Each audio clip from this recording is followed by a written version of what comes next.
Alrighty, hello, everybody. Welcome back to another episode of the Going the Distance podcast. My name is Ryan Bennell, and alongside me is my co-host Elijah Span.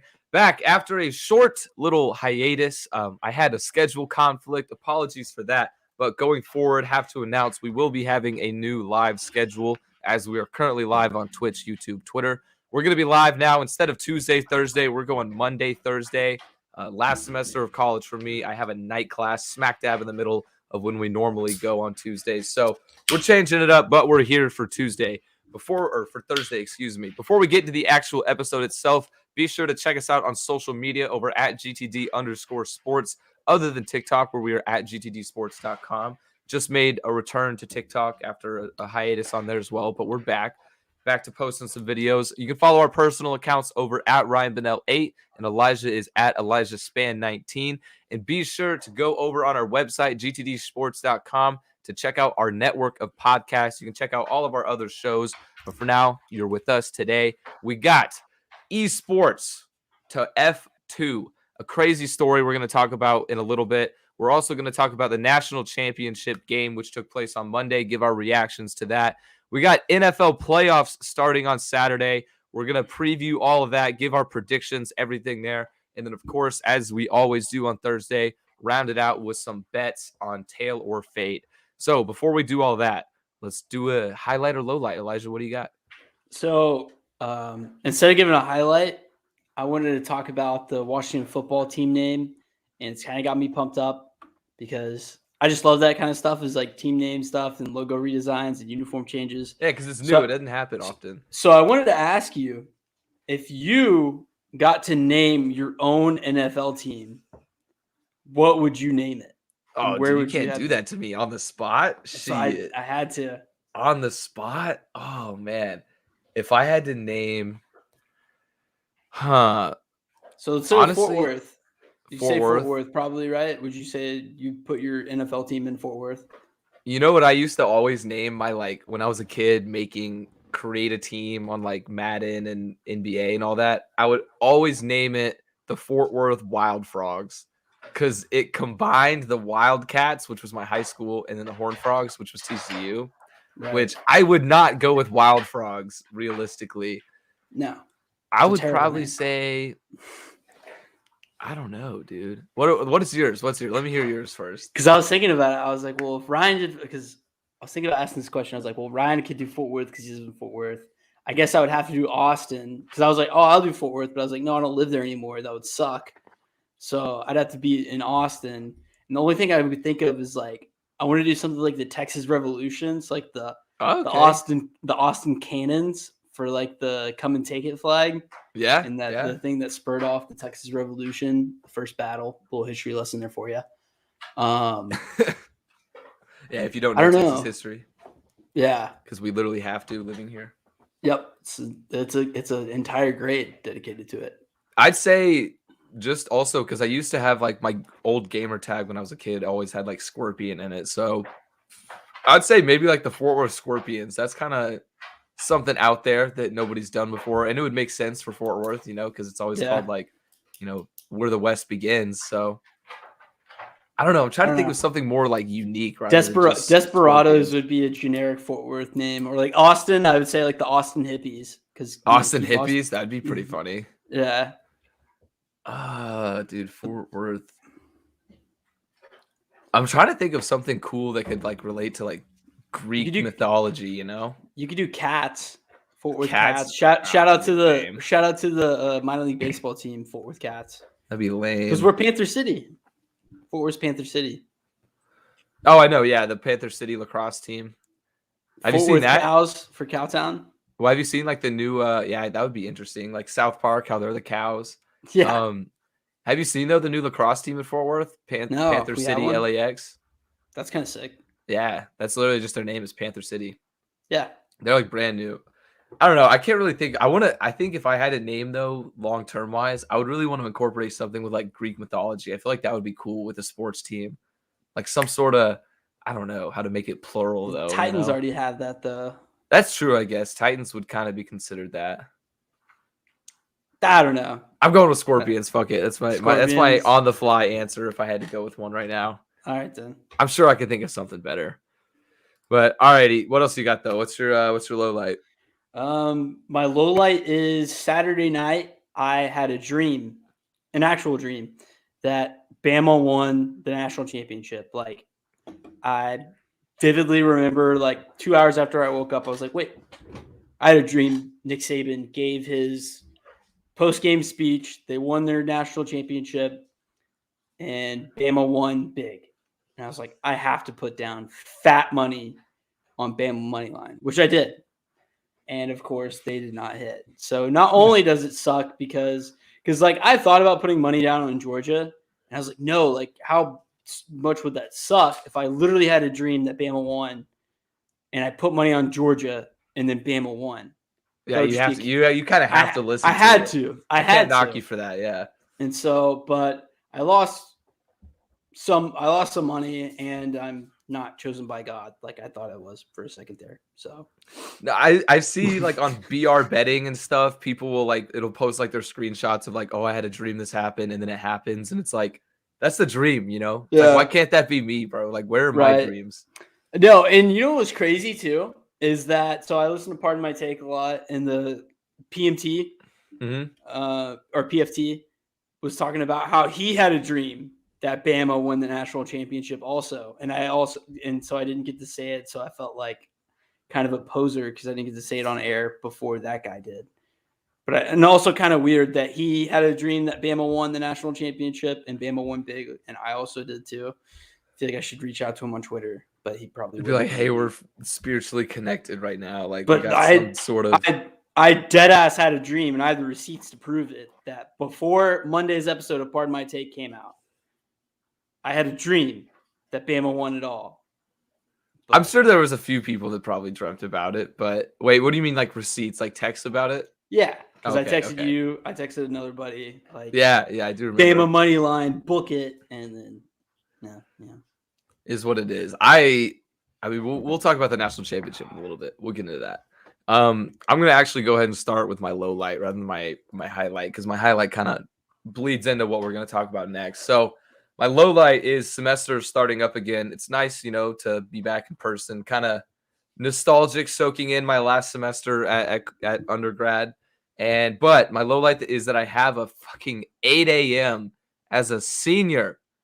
It's a senior only class. Everybody's required to take it in the journalism major.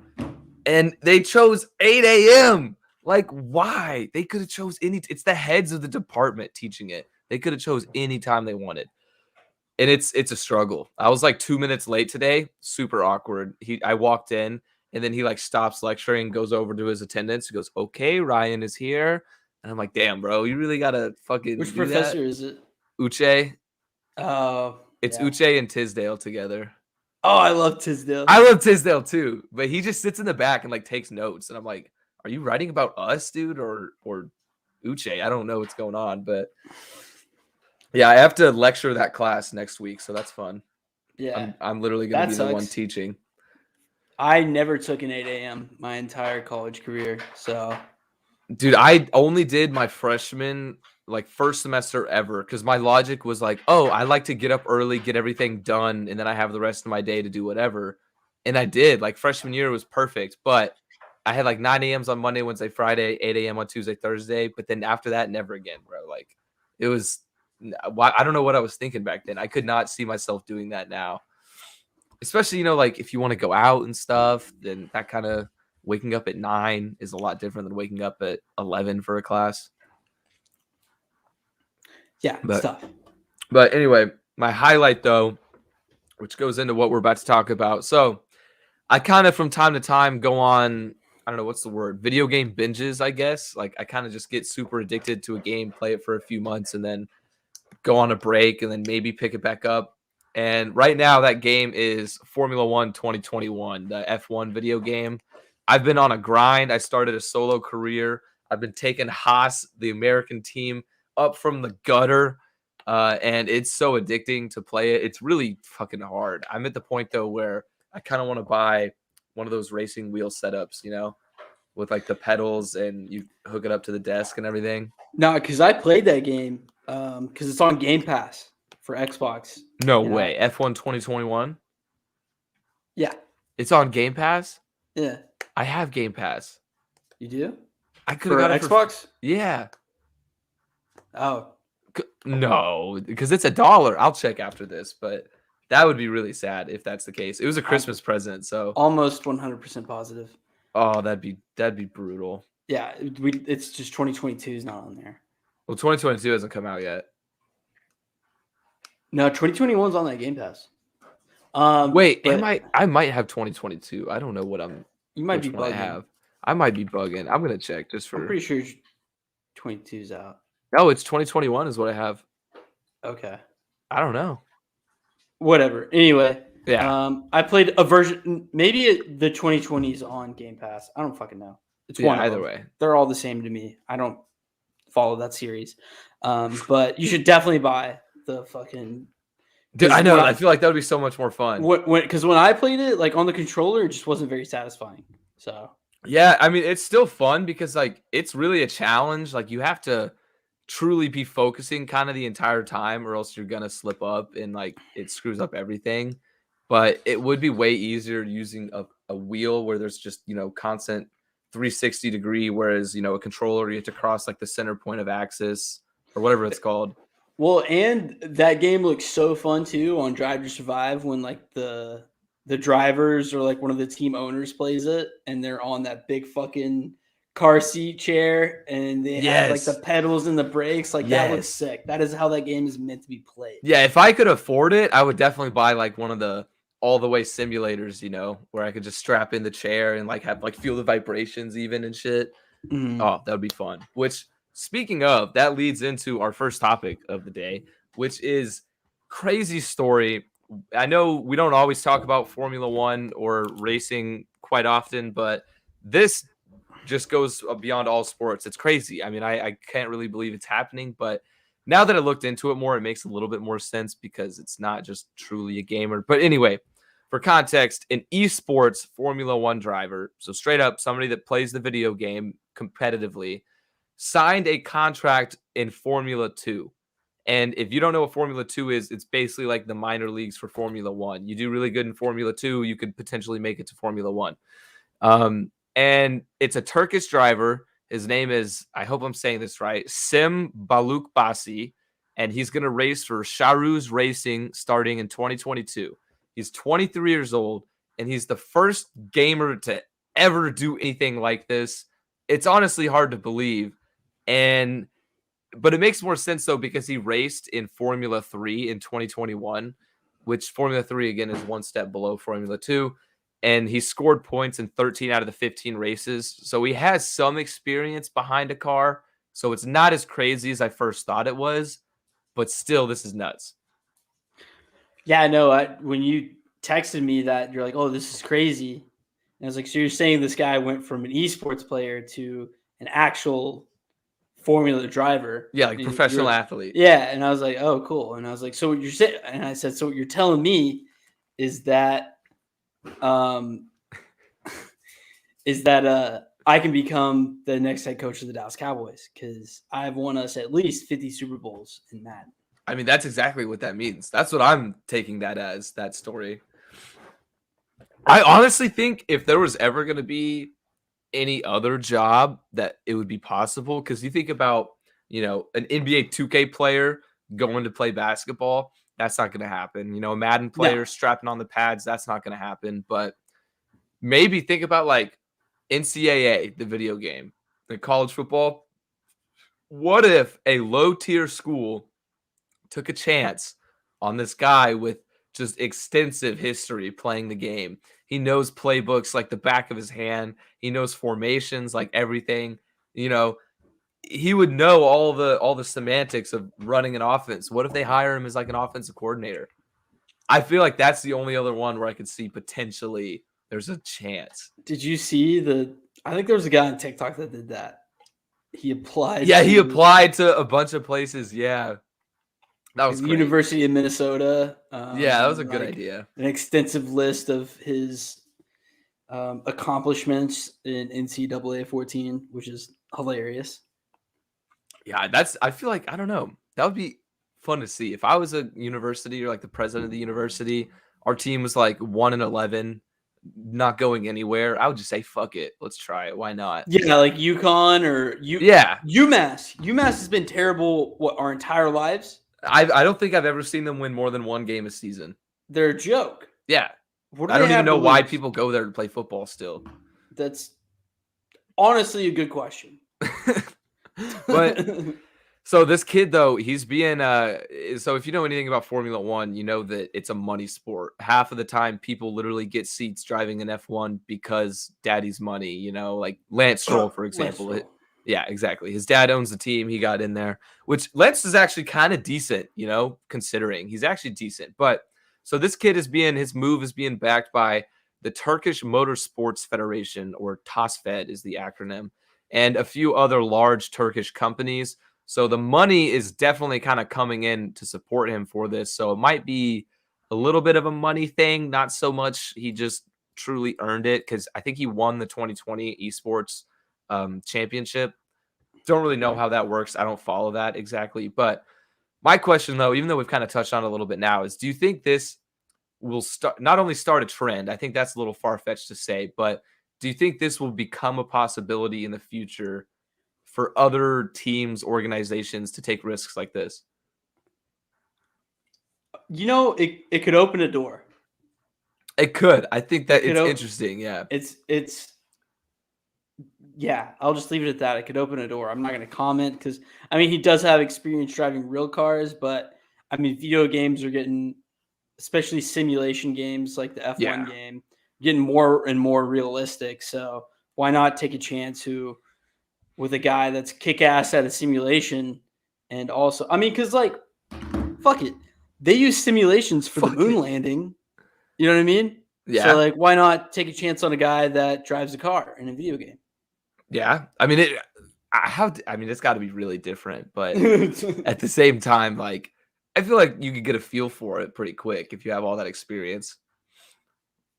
I don't know. Yeah. That's going to be interesting to see. I want him to make it to F1. That would be sick if he made it to F1 somehow. I think it won't necessarily open opportunities for like just anybody who's really good in esports to, you know, just go directly to becoming a professional athlete. But I think it could open up doors for, say, like statistician type positions. You know how like college football recently, every major university, they have a guy who's on the sideline where their entire job is just to say, hey, coach, if we go for this fourth down, we have a 67% chance of scoring this drive. Like, you know, giving him like those kind of numbers and stuff, which is really modernized football. But I think those people could be filled by esports. Maybe not statisticians, but assistant roles and like special type positions where, you know, they're like not so much the head honcho, they just play a small part into it. I could totally see that possibly happening with some people that just played everything about the game and know everything and just have done it. Because I mean, they, like you said, they're just becoming more and more realistic. As crazy as that sounds, we're getting to the day and age though where we're in the fucking metaverse, so like anything is possible. Another question, though, I have, if you could, with this, in light of this, if you could go from a video game job to a real job, what would it be? Oh, well, I already said it. Head coach of the Dallas Cowboys. Fair enough, yeah. I have a proven track record. Would you go head coach or GM, though? I usually do head coach when I do it. Okay. I think for the sake of the game, I guess I'd do head coach, too. Well, no, because in Madden, it's head coach where you're also like the GM as well. Yeah, because you like the fantasy draft and stuff. Well, you could do a fantasy draft, but you could also, like when you're a head coach in Madden, you can trade and sign players and do all the general managing stuff. Or you be an owner where you have to determine ticket prices and concession stand prices. Dude. And it's also a waste of time because you're always losing money. There's no point in that. You could just play the game. Like, I tried that whenever it like first came out, thought it would be cool, but it was just, I don't know, too much. The only reason to do owner mode is so you can relocate the team. It's the only perk. That would be cool too. Yeah. But it doesn't affect anything else if you're losing money. Like, it's just there. It's just a little red line. It's just a number, pretty much just like the actual stock market. It's constantly going down. Yeah. And then there's be a player, but I'm not gonna obviously Yeah, be an not gonna NFL strap on player. the pads. Not happening. I would have to, I guess, for the sake of the game, yeah, I do run head coach more. But if I could choose like any job to go from video game to real life, it would be GM, like drafting the players, trading the players, signing the players. Oh, That's what kick I would want to ass. do.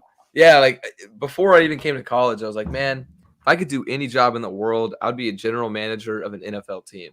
But the thing is, my football background ends in 8th grade B team. That's about as far as I got, you know? So not so sure if I would qualify to run an NFL franchise. No, you wouldn't. It would be the dream, though. That would be the one I would choose. Right. All right. Speaking of football, though, not so much Madden, but college football. National championship was on Monday. We talked about it a little bit, touched on it. Georgia beat Bama 33-31. Georgia covered the spread of -3. The under of 52 hit by 1.5 points. I think it finished with 51. So it was a hell of a game. But my big takeaway from the Natty every year is just kind of the depression that the college football season is over. I was watching the game, and one of my buddies was like, "Dude, this is the last college football game we're ever gonna watch in college." I was like, "Dude, don't say that to me right now, bro. Like, let me just have my beer and watch the fucking game. Like, shut up. I don't want to think about it." Yeah, it's pretty depressing. It's weird. Yeah, no, it was a hell of a game, and I would say my main takeaway from this game is that Bryce Young is a bad motherfucker. He is a bad motherfucker. Made a Like, couple mistakes though. yeah, those interceptions. I mean, outside of those two passes, but that whole performance gave me big Patrick Mahomes in the Super Bowl last year vibes. Yeah, no, I really think Bryce Young already. I mean, I know he's a freshman. Don't want to jump to conclusions, but he's one of those guys that I think is going to already have a successful NFL career. He's just built for it. You think he's number one overall?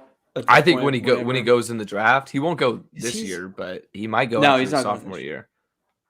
Yeah, because he took a red shirt, right? I'm pretty sure, yeah. So he'll have to stay after his sophomore year no matter what. Yeah, because he sat behind Mac Jones last year, right? Yeah, I'm pretty sure. So I don't think he's a true freshman. 3 years after high school. So yeah, he'll come out next year because he's going to be a first-round pick. Yeah, I would not be surprised if he was the number one overall. Because I mean, what's so crazy about him, dude, is he's what, like 6'3", 6'4", which is great size for the NFL. But he's also athletic enough to scramble. You know, like guys like, I don't know. I don't want to compare him to like Russell Wilson because different style. But he's athletic enough to run, make plays with his legs. But the thing is, he never does. He's a pocket passer. He likes to stay in the pocket. And he has a hell of a deep ball. Like dimes of deep ball. It's Joe Burrow-esque deep ball. He had so many throws on the money that I was just wowed by. And then not having Mechie and Jameson Williams was actually a really big factor. Oh, that was brutal, dude. It was brutal. And I thought, you know, just like every other chump that bet on Bama, no Mechie, no problem. They have other 5 stars to put in like there. Another 5-star will just step up and get the stats. But they even said on the broadcast, like, it's not that simple. You have to have reps with these guys. You have to have a rapport, which does make sense. Herb Street said it. And, it had a huge impact on the game. If he had Mechie and Williamson, I think Bama would have won that game. They could have won that game very easily. They just couldn't get it done in the red zone because they were there in the red zone. Dude, that was 3 or 4 field goals, 40 yards and in. Like, that's ridiculous. Bama needs to score those touchdowns.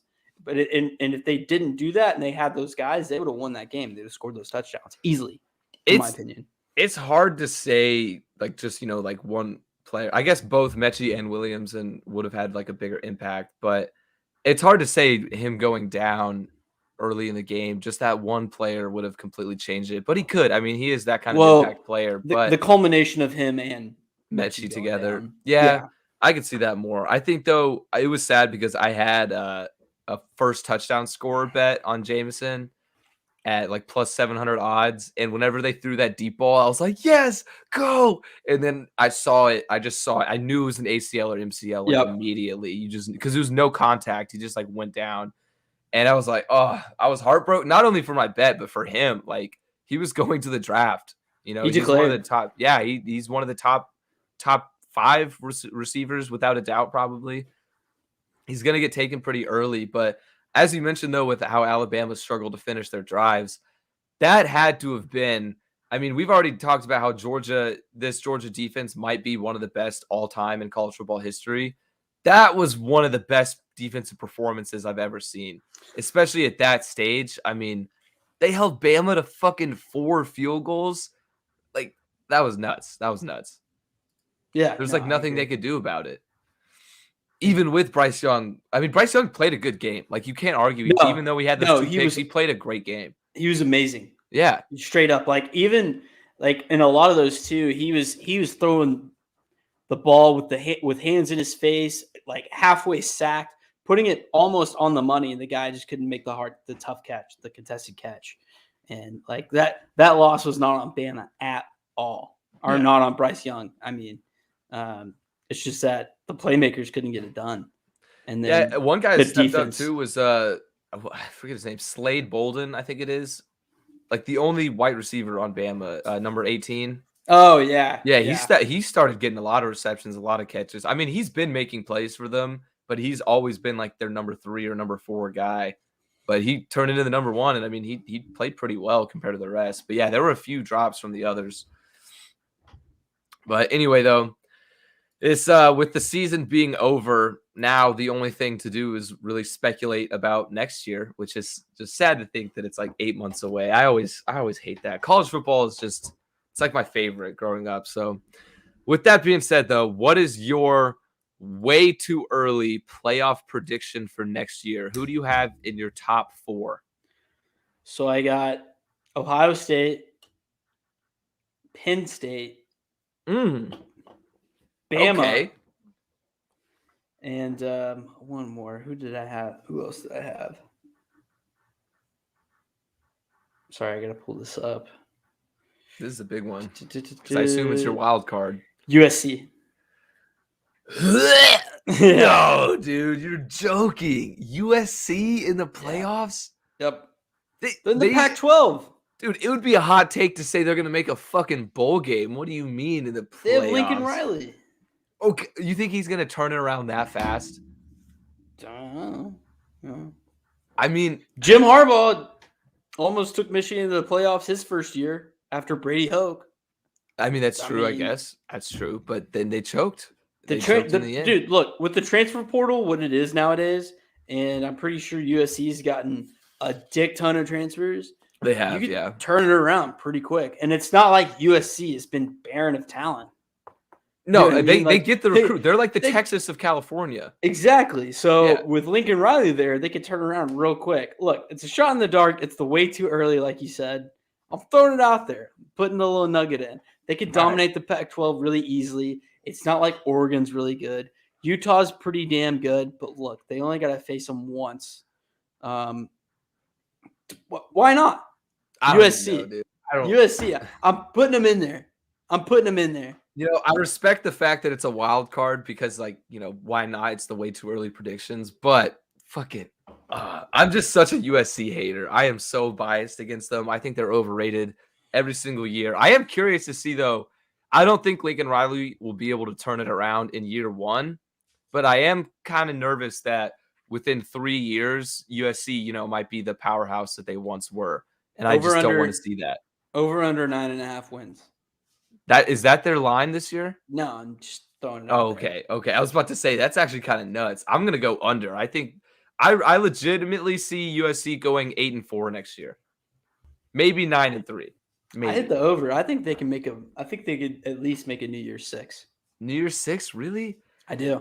I know Lincoln Riley's a good coach, but think about it this way: Lincoln Riley, he took Oklahoma over after just years and years of success, after a Heisman winning quarterback, after having a top 5 recruiting class coming in the year he got there. I know USC, I guess, also has really good recruits, but like he took over a team that was already winning 10 games a season, and he just had to not fuck it up. This is kind of a completely different task for him. So it's hard to just assume he's going to win right away. I think it's fun to talk about. I respect that, you know, you chose underdog because I kind of have one in there as well. And they're coming out of the Pac-12 too. So I'm going to go ahead and start off with, I think the number 1 team is going to be Ohio State next year.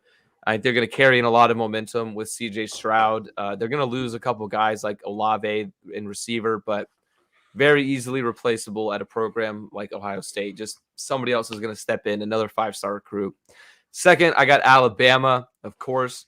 And then third, making a comeback. And I hate picking them because it's going to be a very basic playoff. But Clemson, I think Clemson's going to be back. Not a lot of people are talking about them just because of how horrid their offense was this season and how they choked from time to time. But I think Clemson is still Clemson. The dynasty is not completely done yet. They have, 11 seasons now with 10 wins. It's going to be 12. And then fourth, I have my wild card pick is Utah out of the Pac-12. I usually shy away from picking anything in the Pac-12 because they're terrible, but I liked what Utah showed this season. They started out a little rough, had a couple early season losses, but then they bounced back. They beat Oregon twice, almost beat Ohio State in the hell of a Rose Bowl game. They're not losing a ton of guys. They have a lot to build on. Go Utes. I think Utah has a chance out of the Pac-12. The best chance, in my opinion. I know USC Vegas is going to give them the best odds, but I think Utah is probably going to be a value pick there. Utah is just not a blue blood. They're not. They're not at all. USC is like a historical blue blood, but not right now. I guess they would still be considered blue blood. They're good. Utah's a tough team. They have a great head coach. They have a great, game plan. They know who they are. You know what I mean? They know how to win their football game. But that's a good way to put it. But count the stars. You know what I mean? Count the stars. Who do you have taking it all? Bama. Revenge tour. Yeah, Bryce Young, he's pretty kick-ass, and I don't see him not winning a national championship, especially with him in year 2. He's probably going to be a better, smarter quarterback than he has been this past year. Oh, yeah, very true. Yeah, very true. So that's going to be scary. And, of course, they plug in guys no problem out there. So, yeah, Saban gets his whatever 8th, 9th, 10th, 15th. Fucking 30th. Yeah, basically. Whatever it is. Yeah, so.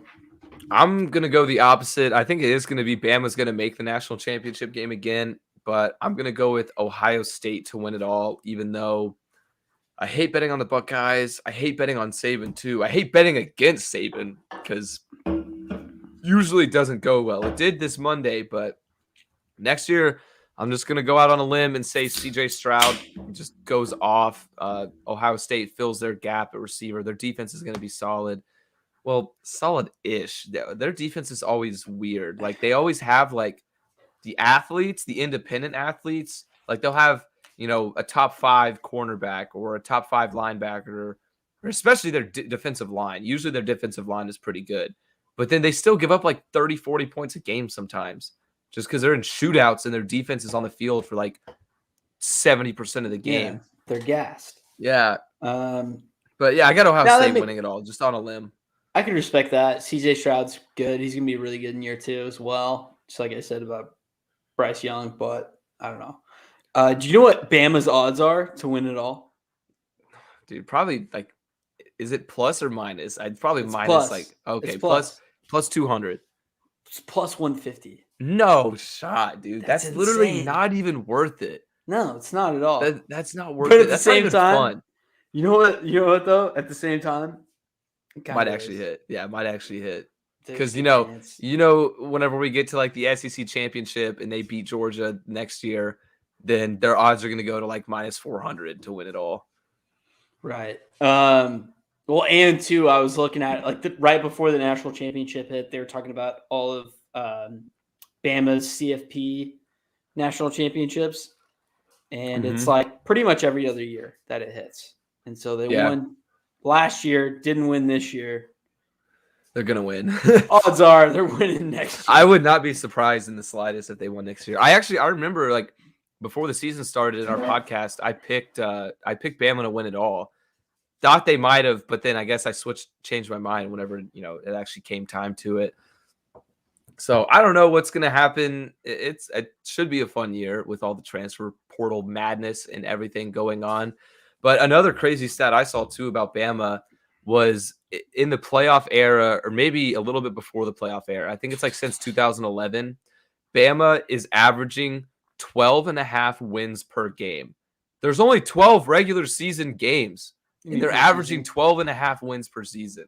Yeah. So Okay. at least every year they're winning the conference championship or a big bowl game. Like, it's just nuts, dude. It's so. I wonder if it's going to end whenever Saban leaves or not.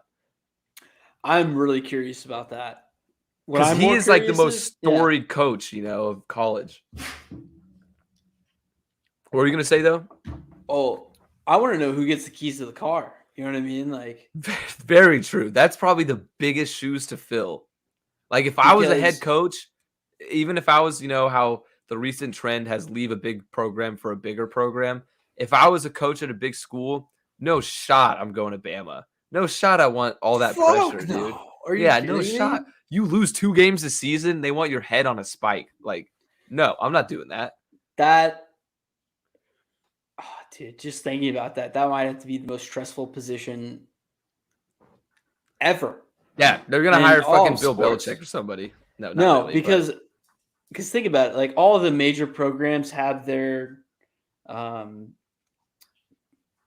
plan in place afterwards. Like Bill Belichick, it's pretty much like thought of that Josh McDaniels, Patriots OC, is going to take over as head coach. That's why when he got that Colts job a couple of years ago, he left to stay in New England because they're pretty much just like, hey, when Bill Belichick retires, you got the job. So he stayed. Kind of grooming him for that, position. Right. And then I think Duke, Coach K, the guy that's under him, he's taken over. But like, Bama coordinators have kind of gotten poached a little bit. Like, Kirby Smart was there for a while. A lot of their OCs are getting, there was it seems like every year one of the Alabama coordinators is gone to another school. Lane Kiffin got hired, Sark got hired, Bill O'Brien is looking at head coaching interviews in the NFL. Look at Saban's record against his assistants, even though this loss was Saban's second loss ever. Yeah, to an assistant. Both this season. Yeah, which is crazy. But I think it's like he's 43-2 or like 44-2. So the fact that he's faced an assistant 46 times, though. Is it really that many times? I thought it was 14. No, I'm pretty sure it's like 40. Hold on. We got to fact check. Yeah, let's get a fact check. Get a little fact check. Saban record versus assistant coaches. I'm pretty sure it was like 44. Oh, okay. Smack dab in the middle. Okay, so Saban boasts a 25-2 record against assistants. Okay. So right in between what we thought. For some reason I thought it was like 40. But still, playing 26 times though, that means the assistants are kind of sprinkled around and about. Like Jimbo Fisher is one of them. Yeah. Still can't believe he beat him, dude. I still can't believe. Did you see at the beginning of the season too, like the press conferences where Jimbo was asked about are they focused on beating Bama? And he was like, yep, we got it circled on a calendar. We're going to beat their ass. And then a reporter asked Saban, what did you think about Jimbo's comments about, beating you guys? And he goes, what, was he talking about beating me in golf? And they started laughing. He was like, what, they think they're going to win basically? And shit, Jimbo did it. He made it happen. Nah, but it's nuts. Bama's nuts. We've known this though, but I ultimately think they're going to take it again next year. I really do. I would not be surprised. Alrighty, so from college playoffs on to the professional playoffs, the NFL is starting this Saturday. First game up is the Bengals versus the Raiders, which of course I'm excited about as a Bengals fan, but then again, I'm nervous to have that first game. All eyes are going to be on the Bengals and Joey B, or Joey Burr, as the internet is calling him recently. But I'm hyped. Before we really get into this, though, the playoffs, there's a few games from Week 18 we got to talk about because we just can't have this podcast without talking about the Colts blowing their playoff hopes to the fucking Jacksonville Jaguars, a 2-14 team that the game wasn't even close. I mean, Jacksonville was just dominant in that entire game. Yeah, that's embarrassing. Like, I remember seeing, I think it was Monday Night Football where Steelers played the Browns, and they were talking about Steelers playoff chances. Like, Steelers need to beat the Browns, obviously, then win against the Ravens, have the Colts lose against the Jags. And then as soon as I saw that, and I was like, well, that's impossible. Yeah, exactly. I was like, okay, The well, Colts that's are a not good happening. team. Yeah. Like, Steelers are out, whatever. They're playing for morale at the end of the year instead of actually going to the playoffs. And then the Colts fucking blew it. Like, how? And Trevor Lawrence finally looked good as a rookie, so that's good because I don't want him to be a bust. Yeah, I don't either. I really do want him to turn out. No, and he's been I want god-awful Jacksonville this to year. improve. He's been absolutely god awful. Probably one of the worst rookie quarterbacks. It's hard to say like how much of the blame, goes on him versus Urban Meyer's terrible system and terrible coaching, but you can't that's really. That's fair too, but it's still nonetheless it's still disappointing. Yeah, and he threw a lot of interceptions and shit, which Urban didn't make him throw those interceptions. Like right. So, but Carson Wentz though in that game, 4.4 QBR. Absolutely abysmal, bro. I forget the final score, but it wasn't even close. Every time they showed up on Red Zone, Carson just looked like a steaming bag of shit. I'm just like, damn, I thought you guys were good. You gaslighted me into being good. And well, I mean, they've been playing so well over like the latter half of the season, but right. Carson Wentz kind of played like. At least this is the Carson Wentz I expected to be on the Colts, Right. He outperformed my expectations this year, but they beat the Cardinals 2 weeks ago. Exactly. And then they had that crazy loss to the Raiders, and then they just choke against the Jaguars. And like, how do you do that? And now they're saying that they might not even commit to Wentz next year. I mean, I wouldn't, honestly. They're probably going to bring in some competition. I would say I would sign I wouldn't necessarily draft like your next franchise guy, but I would probably maybe try and sign a free agent if you can. Maybe like I don't know what Case Keenum's contract in Cleveland is, but maybe a guy like Case Keenum, Andy Dalton even. Because I'm sure Andy Dalton only signed a 1-year deal with Chicago. So Andy Dalton only has a 1 year. I don't know if Andy's career is going to keep going though. That's just a little hopeful fandom for me. I think he's got a great career as backup. Oh, solid. Yeah, just be a backup. Yeah, get paid. Why not? And he'll be one of the highest paid backups just because of his career. Dude, I would love to have Andy Dalton as backup quarterback. I would too, yeah. For a while. It was awesome until Dak got hurt for the entire year. Yeah. So and then Andy got hurt, and then it was fucking Ben DiNucci. Yeah, we don't talk about that. No, but so that game though, the whole time, or before it even started, like you said, you were just thinking oh, it can't even happen with all these different playoff scenarios. But it set up a potentially even crazier scenario because the Colts lost. If the Chargers and Raiders tied on Sunday night, both teams would have automatically been in. And since the Steelers beat the Ravens, then the Steelers would have been out with a tie, but in if either one of them won. So it kind of sent everything into chaos, which was amazing. I loved watching it. That game was nuts. Everyone wanted that tie, as we all know. It's been probably the most talked about game. Yeah. Like last regular season game ever with all that went into it. And they're like, oh, they could tie. Like, that's crazy. And then it actually almost ends up being a tie. And then I don't even want to talk about that Brandon Staley timeout because I don't know what the fuck went on. Some people are saying, oh, he's an idiot. Some people were defending it because it's a football move. He was trying to go for the win. I'm not smart enough to comment on that. I also really don't have a comment because a lot of people have had such strong opinions, and I just really don't. I think he was in the right ultimately by calling it, but what the fuck ever. They lost. Kind of screwed the pooch, yeah. Yeah. The only thing I can take away from that game is that Justin Herbert's a grown man. Yeah. And he made plays, dude. Yeah, he made plays when he needed to, especially. Fourth down after fourth down after fourth down. That game was nuts. He saved my ass. I had a live bet on the over that wasn't 49.5. It was 51.5 in that last touchdown. after the 4 fourth down attempts that he had finally That's hit. fucking And I was crazy, like, dude. Yeah, so, I had money on Raiders +3 and the over, so I was a very happy camper watching that game. Except for whenever they tied it and sent it to overtime, I'm like, no, dude, they're gonna blow it. But yeah, that was a hell of a game. Like you said, everybody that wasn't in Pittsburgh was rooting for a tie, and I know it's football. I know you play to win, but whenever the game was in overtime like that and the way it was ending, just I really thought it was gonna tie. I I did really too. thought the way it was panning out, I was like, it's actually fucking happening. Like, no way. But Rigged. NFL's rigged. yeah, I wanted to place $10, like a little quick tenner on it to tie, but I couldn't find it on my book. So thankfully that didn't happen. But yeah, what do you think though about the Raiders' decision to go for the field goal? Do you think it was kind of a bitch move not to take the tie and both go to the playoffs, or do you think they might made the right decision by taking the win? Yeah, you play to win. And also, too, if they went for the tie, they would have had to play the Chiefs, who have owned them this year. That is true. And now they play the Bengals, which, I mean, Well, the Bengals beat them by 19.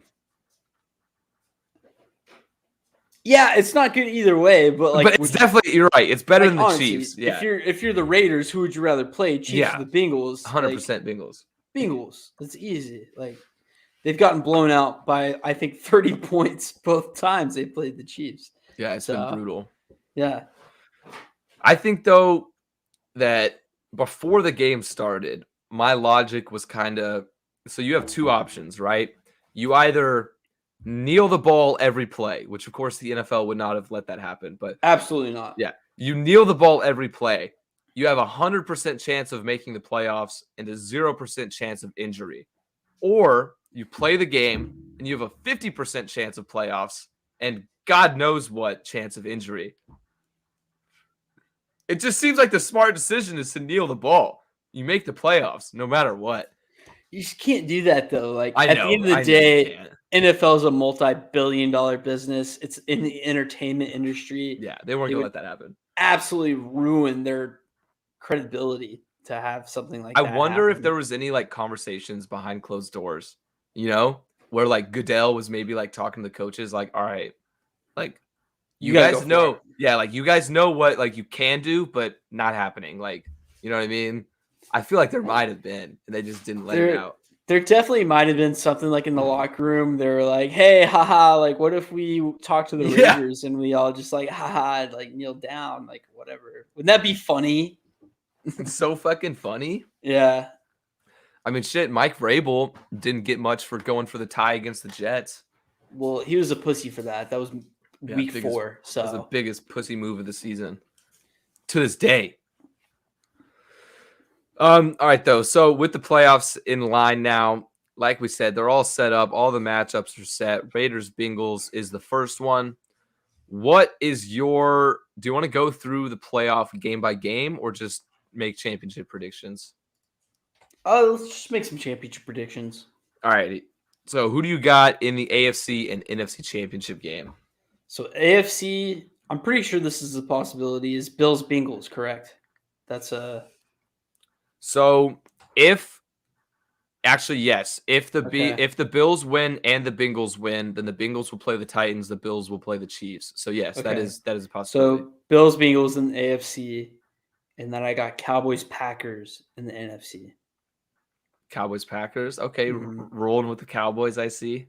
And then, because the reason why I think that is because I think we can squeeze out the dub against the 49ers. It's going to be tough. I think you guys beat the Niners too. I just put 3 units on it. So I'm actually really nervous that we're going to choke like really fucking hard.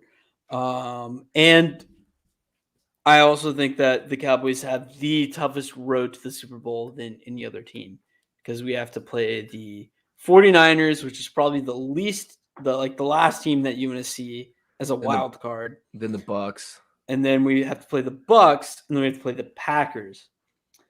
Yeah, that blows. That sucks. That's fucking hardcore. That is really hard. And that Raiders game for me, for the Bengals, since the Raiders won, if they didn't, the Bengals would be playing the Patriots. But now our path, assuming the higher seed wins, just there's no upsets, then we would play the Raiders than the Titans, which I would much rather play instead of the Patriots than the Chiefs. So, easily. yeah, that Raiders Easily. win was actually clutch for the Bengals. It was huge. Yeah. And then so for the Super Bowl, I have it going Packers Bills like I predicted before the season even started, with Packers winning it all.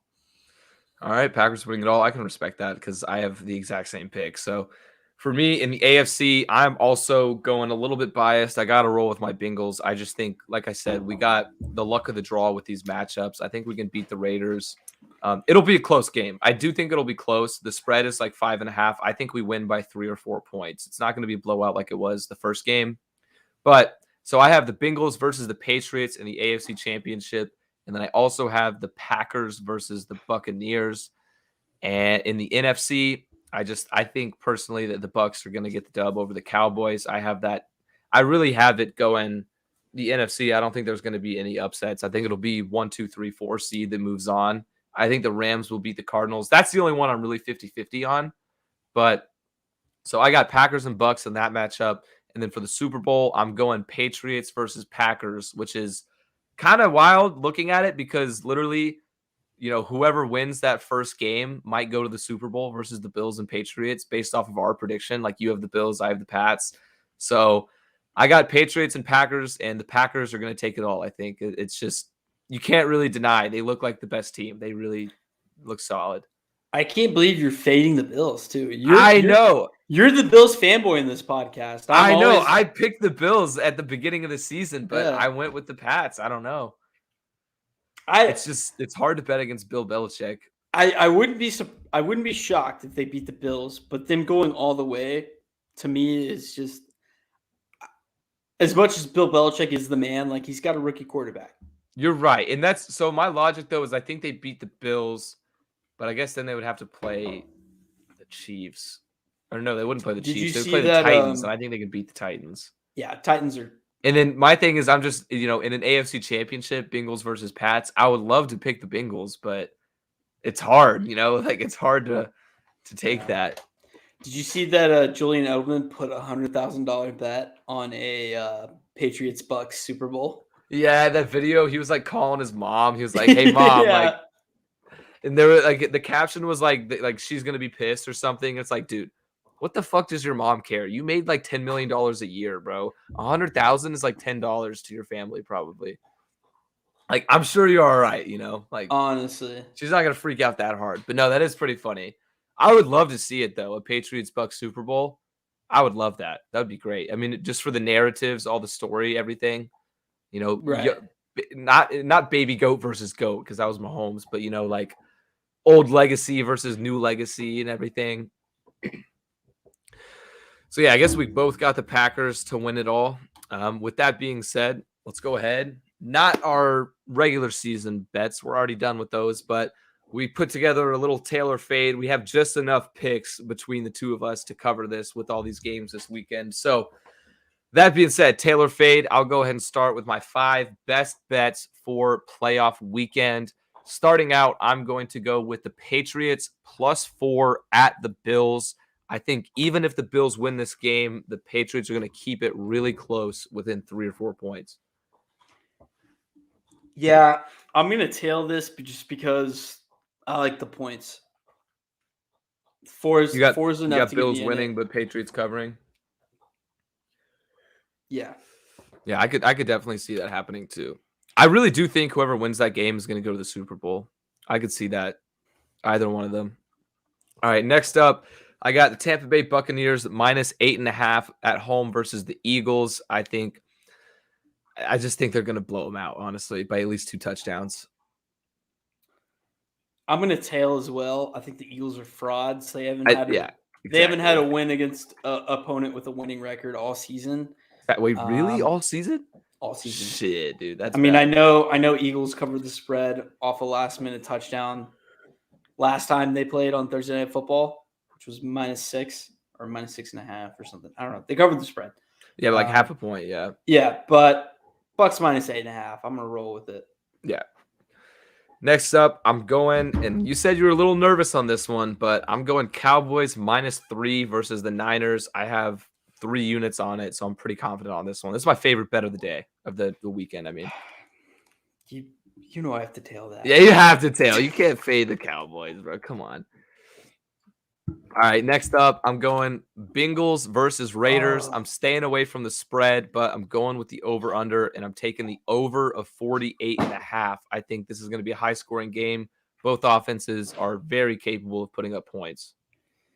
God damn. I have to tail it again. Like, I think this is going to be one of those games where points are going to be scored. And, so yeah, tail.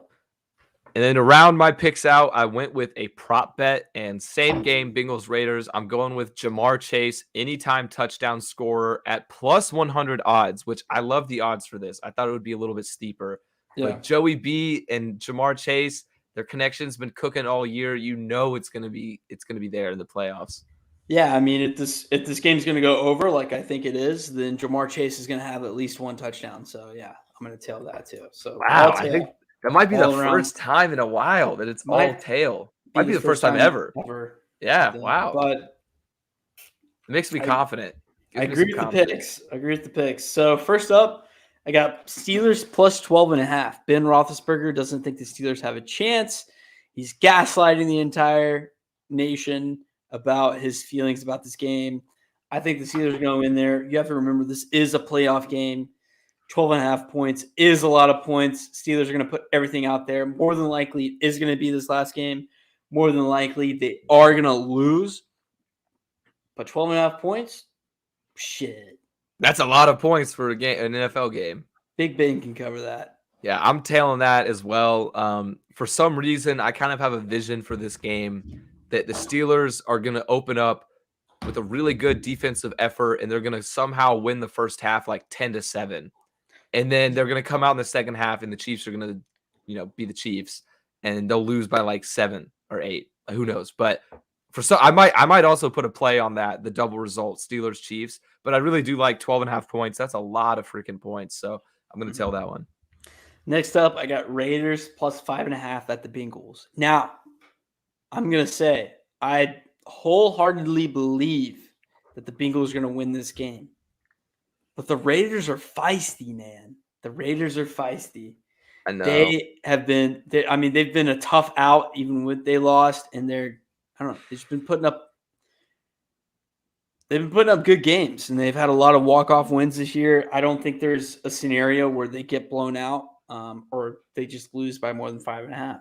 I like them. This is tough for me because you did mention they played a lot of close games. They have 6 wins in the last play of the game, which is the most in the NFL, which is kind of nuts. 6 out of 10 of their wins came on the last play. But I do think this game's going to be close, and I do think it might end up being like a field goal, like a 3 or 4 point game. But I don't know, man. I can't fade my Bengals. I got to fade this one. I'm going with Bengals to cover. All right. Next up, I got Cowboys Niners over 51. Look, Cowboys have a tendency to choke. We do. But we are the best show in the NFL. Win or lose, we're good TV. And good TV means lots of points. Over 51 is my bet. I'm really back and forth on this one. I could see this one going either way. The Niners have been putting up a lot more points lately, and their defense has been letting up a lot more lately. I'll go ahead and tail that one. It does scare me, though, just because it's, over 50. Like 51 is where it's set, but I'll tail it. I think they can get to 52 at least. Yeah. And then next up, I got Rams Cards under 49.5. It's their third time meeting this season. As we know, divisional games late in the season have a tendency to go towards the under. So I'm going to stick with that trend. These defenses know these offenses very well. So I think they have a very good chance of stopping each other. You make really good points. You're right about like the divisional round, but fuck, that's the Rams and Cardinals. What did their first 2 games finish at? Do you know like their totals? I think the first one went. I'm pretty sure there was one over and one under. But I also think that Kyler Murray's going to choke in the playoffs. Matt Stafford's liable to 1 or 2 interceptions. And I don't know. I feel like it's a risky play, but I think it's the play.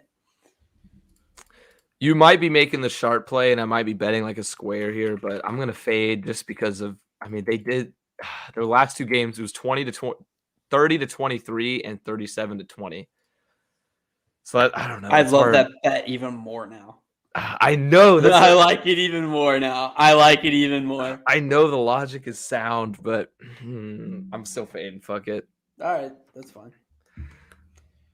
Okay. And then next up, I got Dak over 1.5 touchdown passes, minus 200. I don't care about the odds. Sometimes money's money. Yeah, that's a fat tail, dude. That's like free money, basically. Mm-hmm. Especially if the over hits in that game, Dak's going to have like 3 touchdowns probably. Yeah. Schmeezy. Easy peasy. Dude, I cannot wait, though, for this weekend. It's going to be sick. I will say, though, if the Bengals lose at Monday, I was like this close to selling a pair of my shoes. For those that don't know, I collect sneakers, and I was this close to selling one of my nicer shoes and buying a plane ticket and a playoff game ticket to Cincinnati and just going alone. Like, fuck it. Why not? Yeah. But I ended up not doing it. So yeah, I also thought about blowing my entire savings account to attend the Cowboys playoff game. Oh, dude, it's so expensive. It's like $400, like the cheapest. Well, I looked at like the $1,500 tickets, but no shit. It's for the experience, It's yeah, for the but I was like, I can't do that. But I looked at it. Yeah, I don't know where exactly I'm going to watch the game yet, but this Bengals game has a lot riding on my emotional state for the rest of the weekend. I just want to win so bad, dude. A playoff win, Joe Burrow. It's going to be the start of a new era for us. But if we lose, it's just back to fucking the bullshit, And I almost don't like the fact that we're favored. I wish we were underdogs, but it is what it is. I'd rather play the Raiders. So hopefully it's a good weekend of playoff football. I'm sure everybody listening is going to be just glued to a couch this weekend for all the games. So good luck to you and all of your teams if they made the playoffs. And if not, well, good luck preparing for the draft. But we'll definitely be having more NFL coverage over the next couple weeks until the playoffs and the Super Bowl is finished. But for now, we'll see you guys not on Tuesday, on Monday next week. We're going to be live around the same time. So for now, have a good one. Peace.